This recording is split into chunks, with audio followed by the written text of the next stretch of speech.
Sunil power. Welcome to learning time Telugu. RRB JEE CBT2 సంబంధించినటువంటి link అయితే activation అయితే అవ్వడం జరిగింది.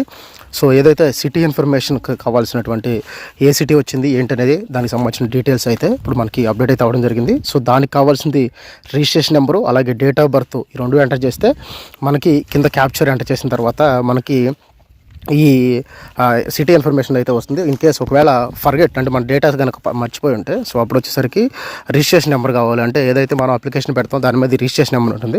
రిజిస్ట్రేషన్ నెంబర్ పెట్టి ఈ డీటెయిల్స్ కనుక ఎంటర్ చేస్తే మనకి ఫర్గెట్ ఆప్షన్ అయితే రావడం జరుగుతుంది. ఫర్గెట్ ఆప్షన్ వచ్చిన తర్వాత సో మళ్ళీ మనకి రిజిస్ట్రేషన్ డీటెయిల్స్ అయితే వస్తాయి. సో వాటి ద్వారా మనం సిటీ ఇన్ఫర్మేషన్ డేటా అయితే తెలుసుకోవచ్చు. అలాగే SC ST ex service man's ఎవరైతే ఉన్నారో వాళ్ళకి ఫ్రీ ట్రావెలింగ్ పాస్ ఫెసిలిటీ అయితే ఉంది కదా. సో అది కూడా మనకి ఇప్పుడే ఇప్పుడే వస్తుంది. సో దాన్ని తీసుకుని మనం స్టేషన్స్కి వెళ్ళి నేరుగా ఉన్నటువంటి స్టేషన్స్కి ఒక ఆధార్ కార్డు అది ఈ రెండు కూడా తీసుకువెళ్తే మనం ఫ్రీ ట్రావెలింగ్ పాస్ని అయితే బుక్ చేసుకునే ఫెసిలిటీ కూడా అయితే ఉంది. ఆర్ఆర్బి జేఈ CBT2కి సంబంధించినటువంటి అప్డేట్. ఇలాంటి రెగ్యులర్ అప్డేట్స్ కోసం మన ఛానల్ని సబ్స్క్రైబ్ చేసుకోండి. Thank you for watching. Link కింద డిస్క్రిప్షన్లో ఇస్తాను.